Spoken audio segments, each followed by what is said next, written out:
J'aimerais que vous puissiez voir, ressentir et expérimenter le monde tel qu'il pourrait vraiment être pour vous. Le monde vivant, la création tout entière qui résonne de joie. Votre monde a été créé par l'amour, conçu par l'amour, pour satisfaire les besoins personnels de chaque entité vivante qui a évolué au cours des millions d'années d'existence. Si seulement vous pouviez prendre conscience de cette joie glorieuse et de cet amour rayonnant quand vous marchez dans votre jardin ou dans la campagne, si seulement vous pouviez entrer dans la conscience d'un arbre magnifique qui se dresse droit et haut, étendant ses branches pour inviter les oiseaux à s'y poser et y faire leur nid, si seulement vous pouviez entrer dans la conscience d'un oiseau qui découvre le meilleur endroit pour nidifier, éprouver son plaisir et ressentir son amour pour l'arbre qui lui fournit une maison et de l'ombre. Partout, il y a réciprocité d'amour entre les êtres vivants, plantes, insectes, oiseaux, animaux, poissons et leur environnement. Seuls les prédateurs se placent en dehors de cette conscience d'amour. Étudiez les yeux des prédateurs, de tous sans exception, et comparez leurs féroces intensités avec les yeux des herbivores non violents. Vous y verrez la férocité des uns et la tranquillité des autres. Comme je le disais quand je vivais sur votre terre, les yeux sont les miroirs de l'âme. Et ce que vous n'avez pas réalisé, c'est que tous les yeux rayonnent vers le monde la qualité intérieure de l'être. Ils rayonnent la conscience intérieure qui bénit ce qu'elle touche du regard, ou le flétrit avec sa propre mauvaise humeur. Quand vous vivez entièrement dans votre conscience humaine actuelle, avec vos pensées, votre façon de parler, votre perpétuel jugement des gens et des apparences, vous êtes incapable de participer à cette joie de l'existence qui jaillit spontanément dans la conscience de tous les êtres vivants non violents, et qu'ils ressentent tous, à moins que la sécheresse ne les prive de nourriture. Vous ne pouvez pas la ressentir, car votre intellect s'est développé dans le sens de la logique et de la raison, et que vous agissez selon votre volonté, votre imagination, vos désirs et votre ego. Toute cette activité mentale bloque votre esprit spirituel au sommet de votre crâne. Cela vous empêche d'entrer en contact par votre sixième sens avec le monde merveilleux dans lequel vous vivez et que vous ne comprenez absolument pas. Vous pouvez voir le corps et l'activité des insectes, des oiseaux et des animaux, mais vous ne pouvez pas entrer dans la conscience de leur force vitale fondamentalement innocente, non contaminée et vivifiante. Vous pourriez penser que leur conscience est peut-être comme la vôtre, mais vous feriez erreur, parce que tous les êtres vivants, autres que les humains, vivent par intuition et communiquent d'une manière qui est impossible pour les humains. Oui, ils communiquent très clairement, à de longues distances. Oui, ils communiquent et se réjouissent ensemble, plus que vous ne l'imaginez. C'est l'ermite, assis en méditation devant son bol de mendiant, qui peut s'élancer vers l'infini et expérimenter la joie et la gloire de la conscience divine, dans laquelle nous, vous et moi, vivons tous, et dont nous tirons notre vie éternelle et notre existence. L'ermite peut en faire l'expérience dans le silence et l'immobilité de son esprit, et il peut s'élever dans une telle extase qu'il n'a aucun besoin de la vie mondaine. En effet, il s'en échappe. Les gens diront « Comme c'est merveilleux, il a renoncé à sa vie pour Dieu. » Mais c'est là une perception erronée. Il renonce à la vie normale, quotidienne, pour découvrir la vraie vie glorieuse, de laquelle toute création tire sa forme et son existence.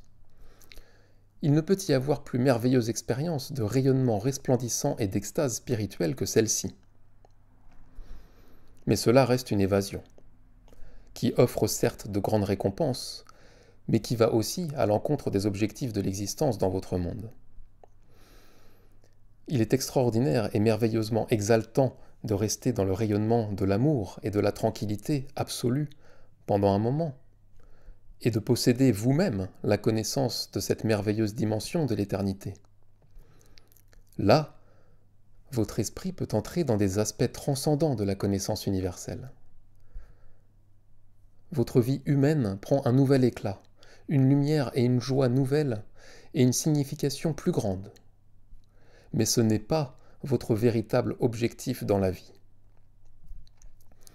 Votre véritable objectif sur Terre est d'exprimer en pensée, parole, action et désir la divinité dans laquelle vous avez votre être.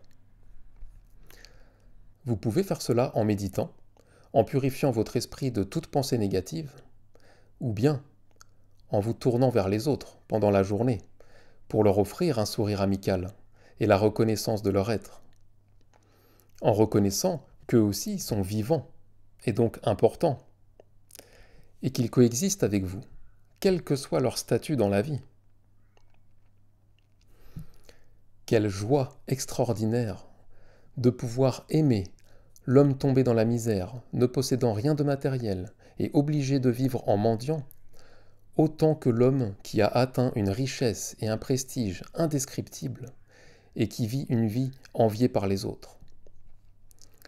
Cette capacité d'aimer tout le monde sans réserve est vraiment l'amour divin, le pur amour inconditionnel. C'est une qualité d'esprit et de cœur où plus aucun sentiment de supériorité ou d'infériorité n'existe. Pourquoi ceci devrait-il apporter tant de joie, pourriez-vous demander? Cela vous donne de la joie au-delà de tout ce que vous pouvez imaginer, car vous vous êtes élevé loin au-dessus des exigences et du sens critique du moi qui juge et rabaisse les autres.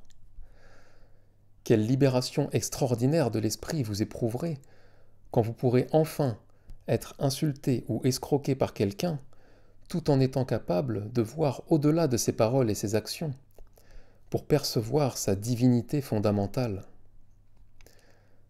Vous vous reposez maintenant dans un état d'acceptation tranquille et pure de ce que le monde humain peut essayer de vous faire.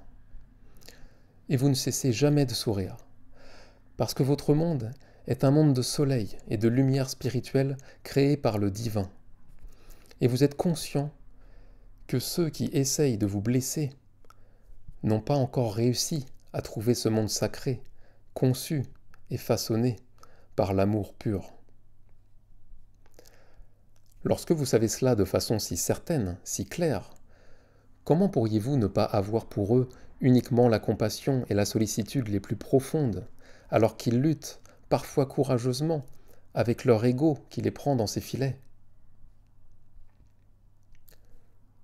En apprenant à aimer tous les états d'être des humains de façon égale, vous parviendrez à reconnaître intuitivement l'état dans lequel se trouve réellement l'être terrestre de chacun.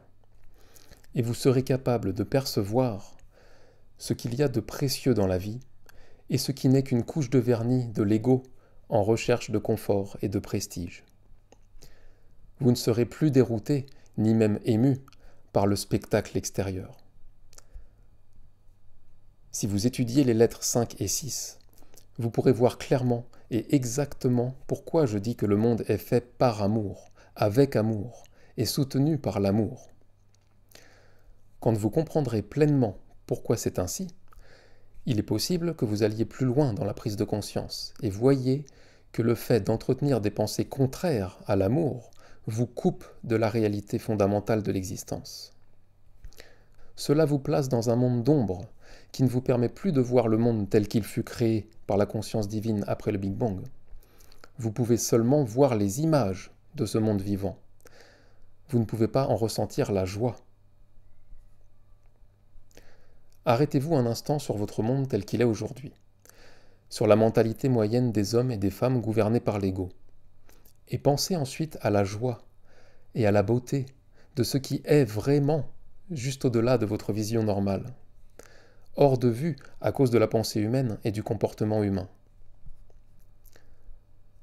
Toutes mes lettres n'ont qu'un but, vous aider à vous libérer de toutes les souffrances actuelles que vous pouvez endurer et à établir un contact authentique avec la conscience divine qui se mettra immédiatement à reconstruire votre santé, votre force et votre orientation intérieure vers des buts plus élevés de l'existence. Vous pouvez sortir de votre enfer, mais vous seul pouvez le faire par vous-même. C'est vous qui devez faire le travail initial. Mais vous pouvez inviter la conscience divine à entrer dans votre esprit et votre cœur et à vous donner la force supplémentaire qui vous assurera le succès. Quand de plus en plus de gens ayant une spiritualité et une perception spirituelle similaires s'uniront en quête du royaume des cieux sur terre, il y aura ça et là de petites poches de luminescence spirituelle qui illumineront votre monde obscur, invitant de plus en plus de gens à se joindre au bonheur collectif. Maintenant, comment allez-vous purifier votre conscience ? Rappelez-vous que si vous comptez seulement sur votre conscience humaine, vous faites appel à votre ego pour éloigner vos pensées égoïques. Et ceci est impossible. L'ego ne peut pas vaincre l'ego. Vous devez vous éveiller à la réalisation qu'au-dessus de la conscience humaine se trouve la supraconscience de la conscience divine décrite dans les lettres 5, 6, 7 et 8. Vous ne pourrez jamais entrer dans la conscience de la vie des plantes et des insectes, parce que votre monde est un monde de pensée logique. Mais vous pouvez accéder au paradis sur terre en apprenant à entrer en contact avec la conscience divine et en l'invitant à remplir votre esprit et votre cœur pour donner une nouvelle orientation à vos pensées, puis à votre vie future et à vos activités. Je vous souhaite vivement de parvenir à vous détacher véritablement de l'ego et d'entrer dans la joie transcendante de la divinité pendant que vous êtes encore sur terre.